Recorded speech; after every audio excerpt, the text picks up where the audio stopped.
यूनुस सरकार ने, आपको याद होगा, चीन में जाकर एक बयान दिया था जिसमें उसने कहा था कि बांग्लादेश जो है वो समंदर का असली किंग है। लेकिन अब बांग्लादेश को भारत ने पटका और उसका जवाब दिया है भारत ने करारा। कैसे, आइए समझते हैं। भारत ने ट्रांसशिपमेंट समझौता रद्द कर दिया है और इसके बाद बांग्लादेश इस पर भड़का हुआ है। समझौते के टूटने के कारण बांग्लादेश अब अपने सामान को भारत के रास्ते दुनिया के किसी देश को निर्यात नहीं कर सकता है, लेकिन नेपाल और भूटान को अभी भी वो निर्यात कर पाएगा। भारत ने फैसला तब लिया जब कुछ दिन पहले बांग्लादेश के अंतरिम सरकार के मुखिया मोहम्मद यूनुस ने चीन में पूर्वोत्तर भारत को लेकर विवादित बयान दिया था।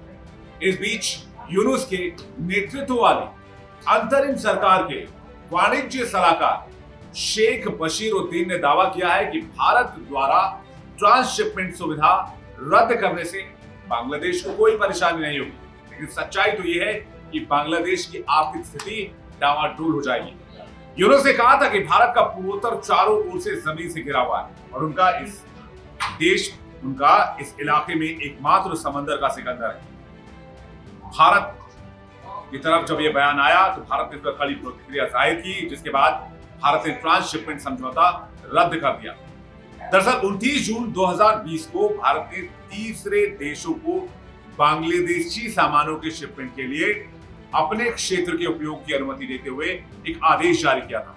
हालांकि भारत के केंद्रीय अप्रत्यक्ष एवं कर सीमा शुल्क बोर्ड यानी कि CBIC ने हाल में कुछ दिन पहले इस आदेश को तत्काल प्रभाव से रद्द कर दिया। इस घटनाक्रम के बाद क्या उपाय किए जाएंगे, इसके बारे में पूछे गए सवाल के जवाब में वाणिज्य सलाहकार शेख बशीरुद्दीन ने कहा, बुनियादी ढांचे से संबंधित कुछ मुद्दे हैं, जबकि बढ़ी हुई लागत से संबंधित कुछ मुद्दे हैं।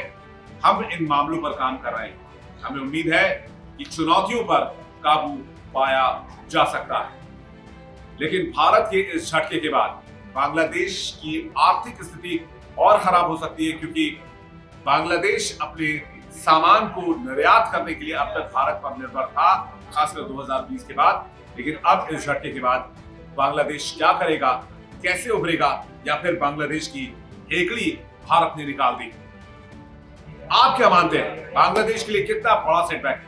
कमेंट सेक्शन में जरूर बताइएगा और ऐसी ही रोचक खबरों के लिए आप बने रहिए इंडिया डेली के डिजिटल प्लेटफॉर्म पर।